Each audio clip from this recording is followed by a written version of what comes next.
Pak, sudah. Oke, silakan. Wah, ini Tuan Kurau. Ini dia yang saya cari bukunya, Pak. Saya cari Oke, PDF-nya Pak. nggak ada ini, Pak. Aduh. Iya, kebetulan saya juga menyambung pembicaraan yang kemarin, yang Ya. Ibu Lisoy kemarin sempat singgung tentang apa namanya, genosida bangsa Batak. Nah, jadi saya kebetulan sedikit banyak ada beberapa kali pernah baca buku ini dan ada beberapa literatur lain yang juga saya baca. Ya. Nah, memang pada waktu itu gerakan Adri ini memang pertama kali dilakukan di Minangkabau sendiri, Pak, yaitu ketika mereka merebut kekuasaan dari kerajaan Pagaruyung. Ya, itu yang pertama. Kemudian setelah Pagaruyung bisa ditaklukkan, jadi ternyata ada program lain ketika 3 haji yang tadi Bapak sebut tadi, Haji Miskin, Haji Piobang, sama Haji Sumanik itu, ketika mereka masih ada di Jazirah Arab, kebetulan mereka punya hubungan yang dekat dengan pendiri dinasti Saudi yang sekarang gitu. Nah, jadi dinasti Saudi itu mendengar kabar bahwa ada satu tanah di Sumatera yang penduduknya masih beragama pagan dan terisolasi. Itulah yang disebut dengan tanah Batak.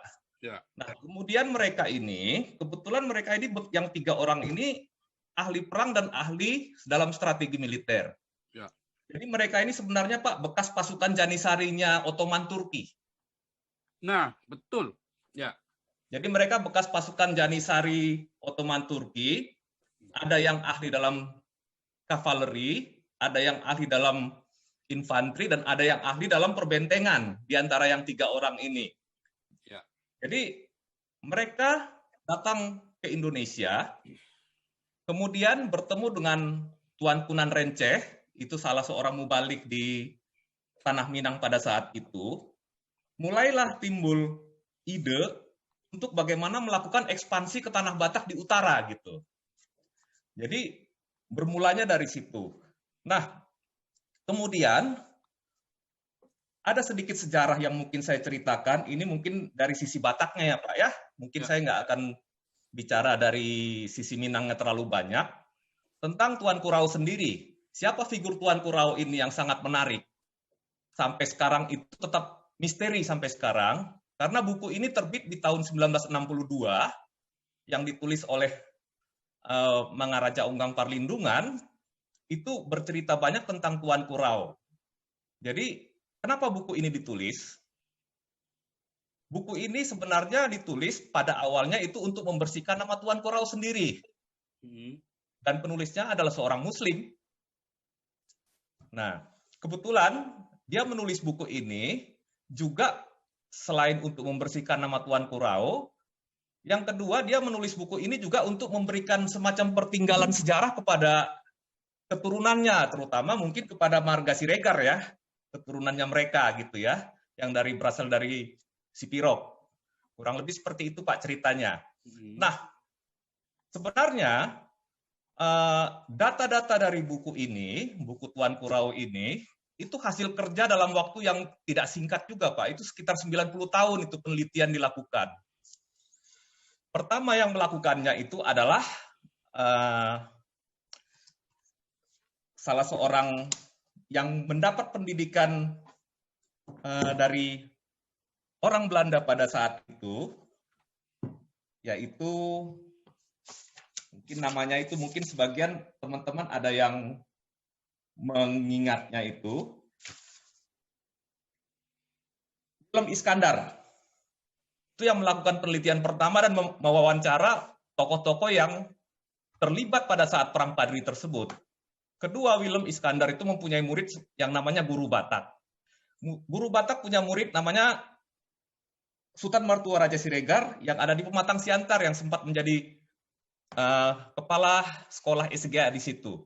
Kemudian mereka itu, Sultan Martua Raja ini melakukan penelitian sejarah bersama-sama dengan seorang Belanda yang bernama Portman. Jadi Portman ini seorang kontroleur atau peneliti sosial budaya Belanda yang ditempatkan berpindah-pindah di Nusantara pada saat itu atau di Hindia Belanda.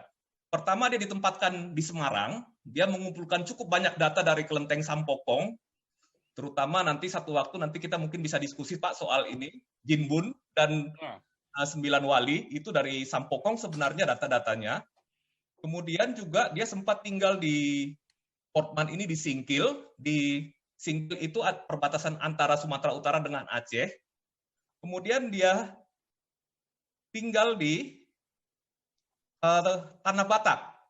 Ketika Sultan Martuaraja masih menjadi kepala sekolah sebelum jadi kepala sekolah di Pematang Siantar, mereka mengumpulkan berkas-berkas yang sudah berusia 90 tahun gitu. Tetapi berkas-berkas ini ketika Portman kembali ke Belanda, berkas-berkas ini disimpan oleh Sultan Martuaraja. Kemudian dari berkas-berkas ini yang tersisa tinggal 10%, itulah yang disusun menjadi sebuah buku. Itu yang buku yang kemarin disebut oleh Ibu Lisoy kemarin, itu hanya dari 10% data yang tersisa dari penelitian mereka. Nah, jadi kalau kita bicara tentang sejarah Batak, memang saya sendiri melihat jarang sekali orang-orang Batak melakukan penelitian atau riset tentang sejarah gitu ya. Kalau menulis buku-buku tentang budaya maupun adat itu cukup banyak, tetapi sejarah Batak itu memang jarang.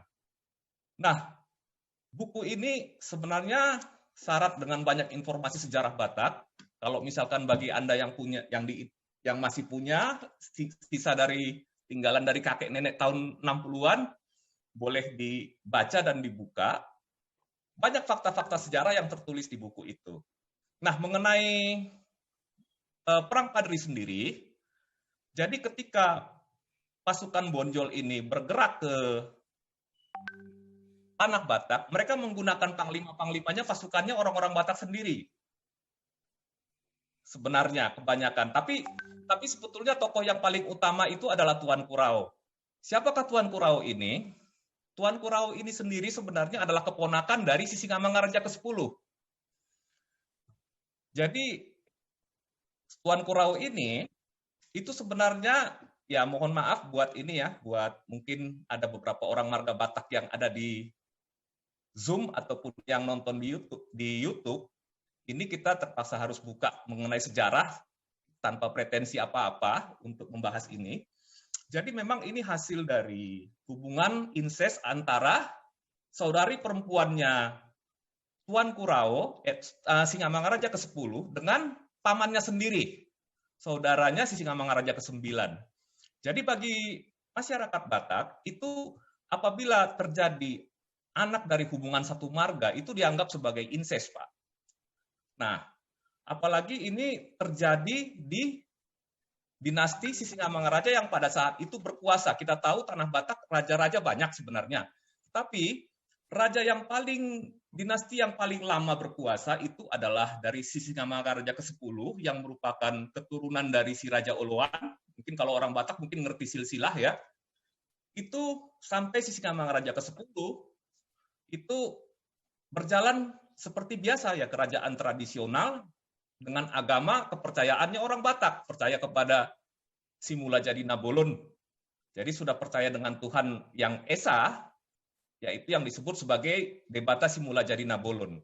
Jadi seperti itu kurang lebih struktur daripada kepercayaan masyarakat Batak pada saat itu. Nah, kemudian kelahiran Sipoki Nangol-Ngolan atau Tuan Kurau ini, gelarnya Tuan Kurau diberikan sesudah dia besar, itu kelahiran dia itu merupakan aib. Akhirnya ibu dan ayahnya yang sama-sama bermarga Sinambela itu dibuang ke daerah Singkil, ke daerah Aceh, perbatasan Aceh.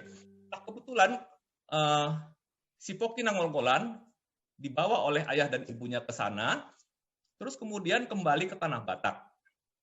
Di Tanah Batak, ketika dia berumur 9 tahun, beberapa, kalau orang Batak bilang itu datu, ada 3 orang datu yang dipimpin oleh kayak semacam penasehat kerajaan, Datu Aman Tagor Mandulang itu mengatakan, anak ini kalau kamu tidak bunuh, satu waktu dia akan membunuh kamu. Itulah ceritanya. Jadi akhirnya mereka mendesak supaya Sisingamangaraja ke-10 segera menghabisi si Pokinangolngolan atau Tuan Kurau ini. Tetapi bagaimanalah perasaan seorang paman terhadap keponakannya? Kalau disuruh membunuh keponakan sendiri, itu sudah pasti tidak akan tega dan tidak akan sampai hati. Sedangkan membunuh orang saja mungkin sulit gitu, apalagi membunuh keponakan yang masih punya hubungan darah sendiri dengan dirinya. Akhirnya disepakati untuk menyenangkan para penasehat spiritual ini, datu-datu yang ada di lingkup kerajaan dinasti Sisingamangaraja ini, akhirnya diputuskan bahwa si Pokinangolngolan akan dibunuh dengan ditenggelamkan di Danau Toba. Diikat di kayu, nanti kayu ini akan diberi pemberat di bawahnya, kemudian akan ditenggelamkan. Nah, Singamangaraja ke-10 sepakat dengan keputusan yang diambil oleh para datu ini, kemudian diam-diam ternyata si Singamangaraja ke-10 tidak tega terhadap hal itu. Diam-diam dia memotong tali yang untuk mengikat keponakannya ini, tinggal dia sisakan sedikit. Kemudian diikatlah si Pokinangolngolan ini di atas kayu tersebut dan dibawa ke Danau Toba dan ditenggelamkan di sana. Akhirnya rakit yang sudah diberi pemberat ini berjalan terbawa arus, masuklah ke pembuangan dari Danau Toba itu. Kalau bagi orang yang ditinggal di Sumatera tahu itu yang namanya Sungai Asahan. Terbawa oleh air, sampailah di Narumonda. Di Narumonda itu satu daerah di tepian Sungai Asahan. Dia dilihat oleh seorang yang ada di tepi sungai, seorang pedagang garam. Pedagang garam ini dari marga Marpaung. Kemudian diambil oleh pedagang garam ini.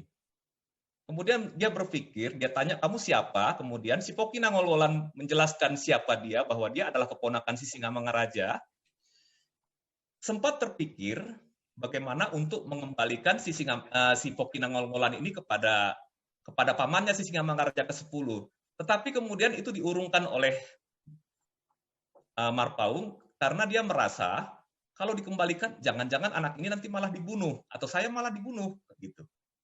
Akhirnya dengan salah satu karena dia juga takut ini kan sifatnya rahasia. Dia mengatakan bahwa dia mempunyai budak yang bernama si Pokinangolngolan. Budak ini akhirnya dijual ke Sipirok kepada seorang pedagang kuda di sana. Dijual kepada pedagang kuda yang biasa membawa kuda-kuda itu ke daerah Minangkabau, karena dulu di Tanah Batak itu kuda itu cukup banyak pada saat itu. Jadi orang kalau mau beli kuda itu berasal dari Tanah Batak, termasuk orang Minangkabau juga. Dibawalah si Pokinangolngolan ini sampai ke Minangkabau. Dan kebetulan pada waktu itu ada salah seorang semacam yang sudah lebih senior yang bernama Peto Syarif. Peto Syarif inilah yang nanti akan kita kenal dengan nama Tuanku Imam Bonjol. Nah, kemudian si Pokinangolngolan dibawa sampai ke daerah Bonjol, diislamkan, diberi nama Umar Khattab. Kadang-kadang orang mengatakan dia Umar Batak, gitu. Dibalik Khattab kadang dengan Batak. Jadi diberi nama dengan Umar Khattab. Nah, kemudian ternyata Tuan Kunan Renceh dan ketiga mantan pasukan Janisari ini juga punya orang Batak yang lain yang bernama Hamonangan Harahap. Nah, Hamonangan Harahap ini nantinya akan kita kenal sebagai Tuanku Tambusai yang sekarang mungkin sudah dapat gelar pahlawan nasional juga dari daerah Riau. Nah, ketiga orang ini, si Pokinangolngolan atau Tuan Kurau, Tuanku Imam Bonjol, Tuanku Tambusai, dididik oleh Haji Sumanik, Haji Miskin, dan Haji Piobang. Di bawah pengarahan dari Tuan Kunan Renceh. Kebetulan mereka membangun suatu kekuatan militer. Nah, yang pertama mungkin seperti yang dibilang Pastor Paul tadi, gerakan itu dimulai di Minangkabau sendiri dengan mengadakan perebutan kekuasaan dari keluarga kerajaan Pagaruyung. Kebetulan memang dari sisi ideologi mungkin sedikit berbeda ya, karena di Minangkabau itu Islam yang masuk pertama itu bukanlah aliran Wahabi atau Hambali, tetapi adalah Syiah gitu. Nah, ini mungkin menjadi salah satu motif untuk melakukan apa? Melakukan perebutan kekuasaan juga. Nah, kaum adat mungkin terdesak pada saat itu, mulailah dibuka komunikasi dengan pemerintah Hindia Belanda karena sudah terdesak. Ketika di Minangkabau kekuasaan sudah mungkin didapatkan, timbullah rencana yang berikut. Ada beberapa tahap rencana untuk ekspansi ke tanah Batak Utara, gitu ya. Daerah yang pertama kali dimasuki itu adalah Mandailing. Jadi pasukan Padri itu menyerbu dari Bonjol, bergerak Mandailing, Penyabungan, Kota Nopan, tetapi tertahan di sekitar Kota Nopan oleh pasukan Batak yang dipimpin oleh Mampe Nasution. Tertahan di situ dan beberapa kali berusaha ditembus tidak bisa. Kemudian karena mereka ini memang ahli dalam strategi militer, mungkin kalau yang militer mengetahui gerakan melambung, akhirnya berusaha masuk ke tanah Batak bukan lagi melewati lewati Tanopan atau Penyabungan, tapi lewat dari daerah Riau terus ke atas ke Asahan, kemudian nanti memutar balik masuk ke daerah Porsea. Nah, akhirnya dia memutar balik, memukul dari belakang. Akhirnya Mampe Nasution itu bisa dikalahkan, pasukan Padri bisa maju terus sampai ke kota Sipirok. Nah, sampai di kota Sipirok, itu akhirnya seluruh kota Sipirok dan daerah Tapanuli Selatan sudah ditaklukkan. Ya mungkin seperti yang dikatakan dalam buku ini, saya tidak mengurangi atau melebihkan, ya hanya tinggal memilih mau masuk Islam atau harus mati gitu. Nah, situlah mulai Islamisasi di tanah Batak Selatan pada waktu itu, sehingga praktis tanah Batak Selatan sudah dikuasai oleh pasukan Padri, dan pasukan Padri yang tadinya mungkin sekitar 70 atau 100 ribuan, dapat tambahan pasukan baru, rekrutmen baru sekitar 35.000 pasukan lagi dari orang-orang tanah Batak Selatan. Sebenarnya dari sejak awal pasukan Padri juga bukan hanya orang Minang, ada juga orang-orang Batak yang bergabung di dalamnya. Nah, 150.000 ini akhirnya bergerak menuju daerah kekuasaan Sisingamangaraja ke-10. Saya mungkin nggak akan ceritakan strategi perangnya satu persatu, karena itu mungkin akan terlalu panjang. Mungkin saya akan ceritakan inti dari ceritanya masing-masing. Ketika mereka menyerbu ke arah Bakara juga sulit, karena harus melewati beberapa daerah-daerah dengan pertahanan yang kuat, seperti Bahal Batu, Tangga Batu, kemudian masuk Balige. Nah itu sebetulnya sudah dipersiapkan oleh Sisingamangaraja 10 untuk bertahan. Tapi kembali lagi, seperti yang saya katakan tadi, bahwa pasukan Padri itu masuk lewat Asahan. Lewat Sungai Asahan mereka masuk lewat ke arah barat, memutar, kemudian nanti masuk lewat Porsea. Akhirnya pasukan Sisingamangaraja terkepung di tengah, tidak lagi bisa berbuat apa-apa gitu. Jadi bergeraklah pasukan Padri ini menuju daerahnya tanahnya Sisingamangaraja, yaitu di Muara gitu.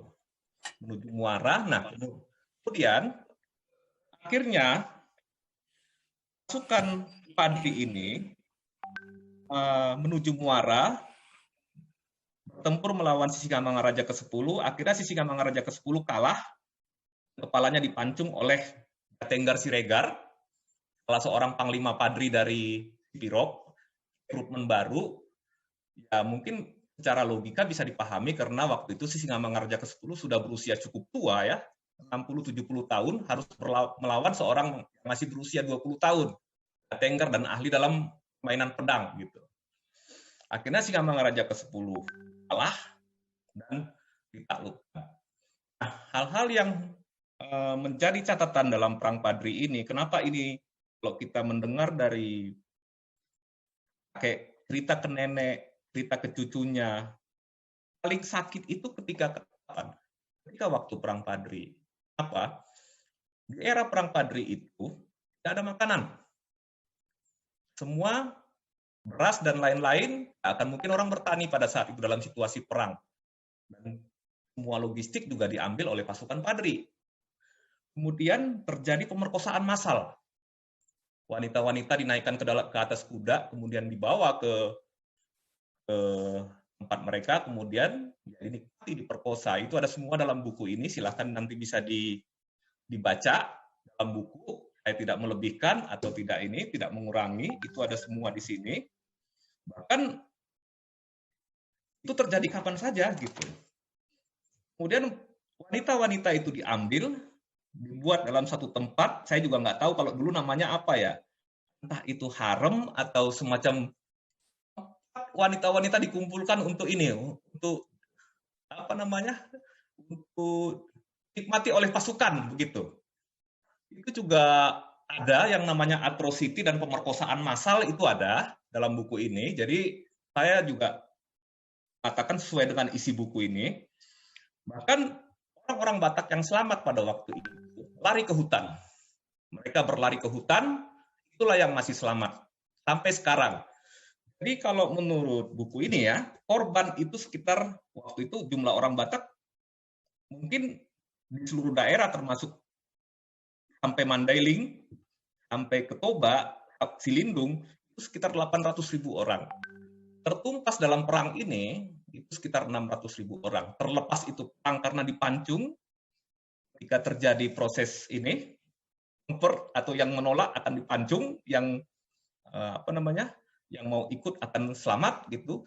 Atau yang paling mengerikan adalah korban dari wabah kolera.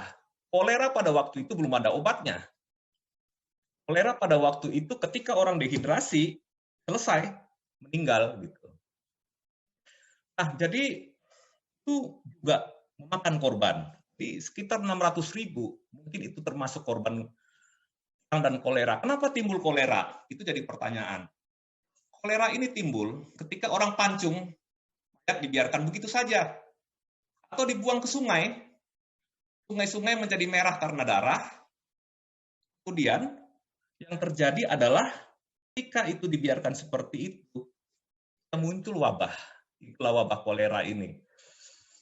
Muncullah wabah ini memakan siapa saja tanpa pandang bulu. Mau itu pasukan Padri, mau itu rakyat jelata, itu terkena semua. Kena wabah. Jadi memang sangat mengerikan ya. Jadi segala macam bentuk apa yang tidak terbayangkan pada saat itu, dari potongan buku yang dilihat ini, pemerkosaan, korban nyawa, korban jiwa, itu terjadi semua. Nah,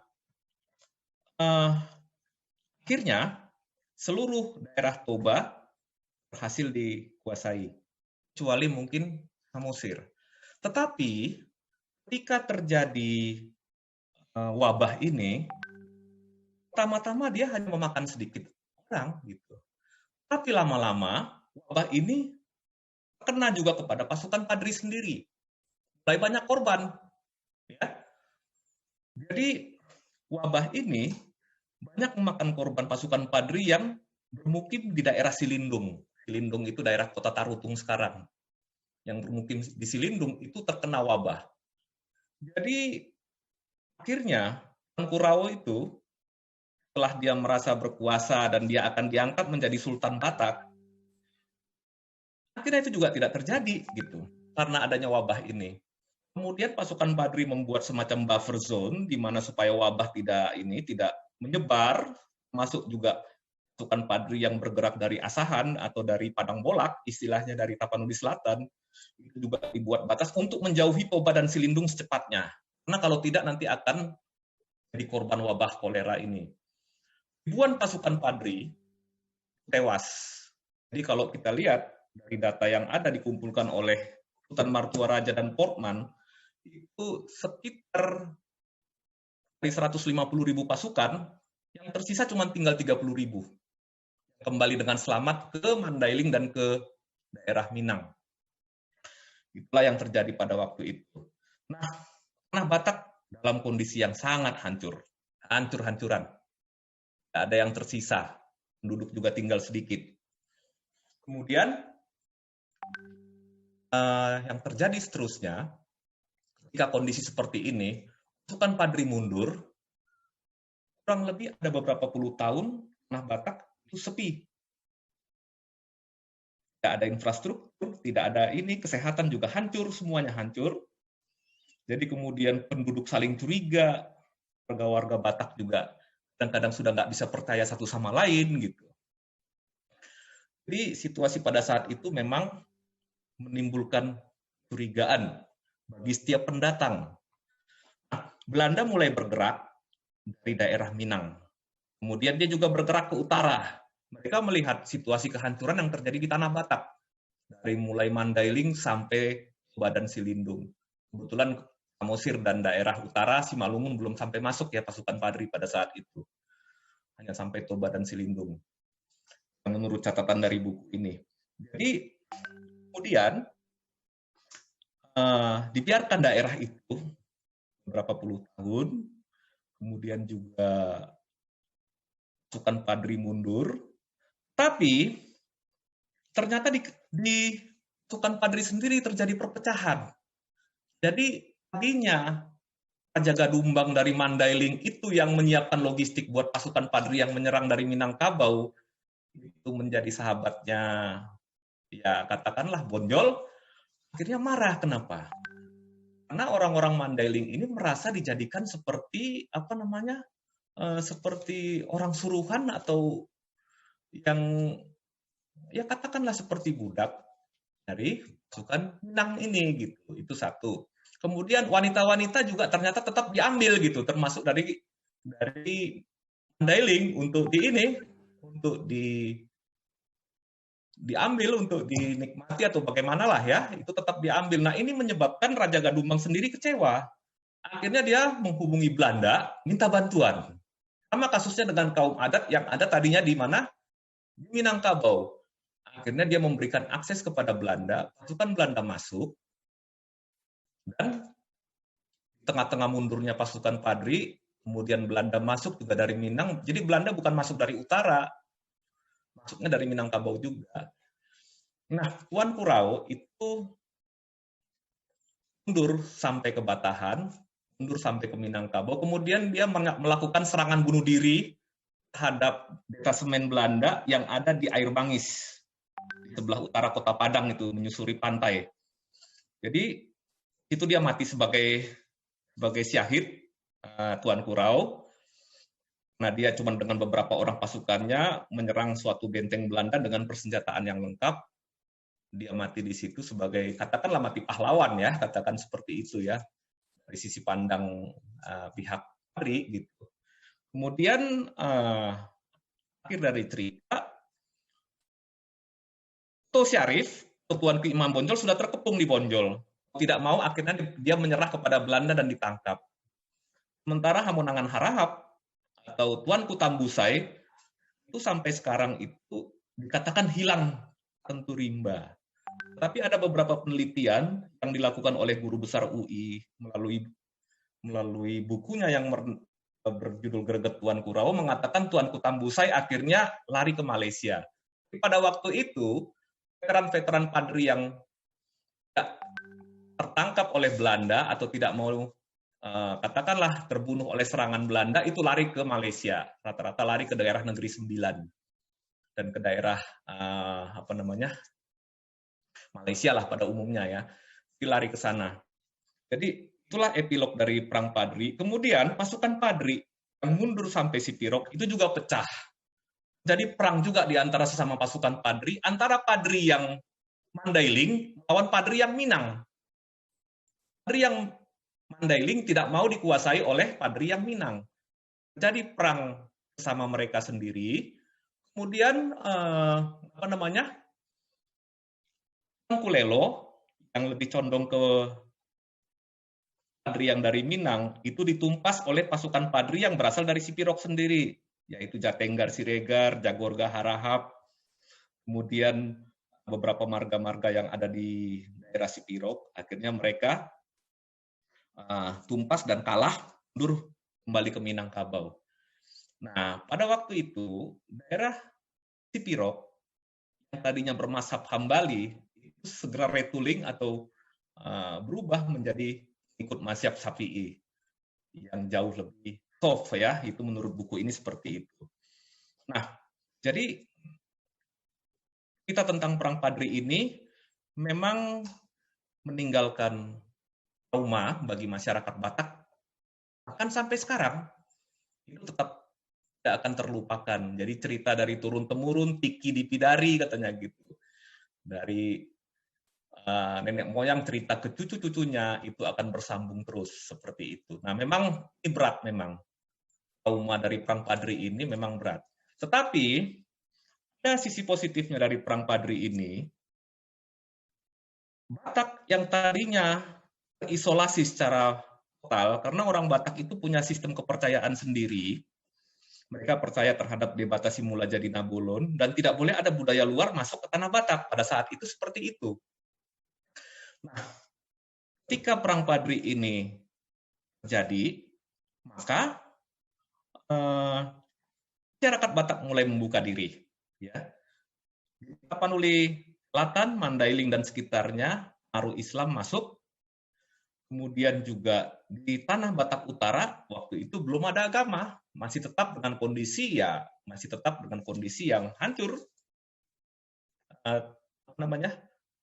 tidak tersisa akibat Perang Padri. Belanda melihat itu juga merasa bingungan, ini bagaimana ya masyarakat yang tersisa ini mau diapain gitu. Itu menurut sisi pandang pemerintah Hindia Belanda. Kemudian dalam sejarah Indonesia, 1860-an sudah mulai dengan era liberalisme dan kapitalisme. Jadi Belanda itu mengundang para investor dari luar negeri, dari Eropa untuk invest di Hindia Belanda. Dalam apa saja boleh gitu, mereka boleh invest. Nah, kebetulan Belanda juga berpikir kalau mau melakukan restrukturisasi terhadap tanah Batak, Belanda tidak punya dana. Belanda nggak punya dana sama sekali, jadi bagaimana ini caranya begitu?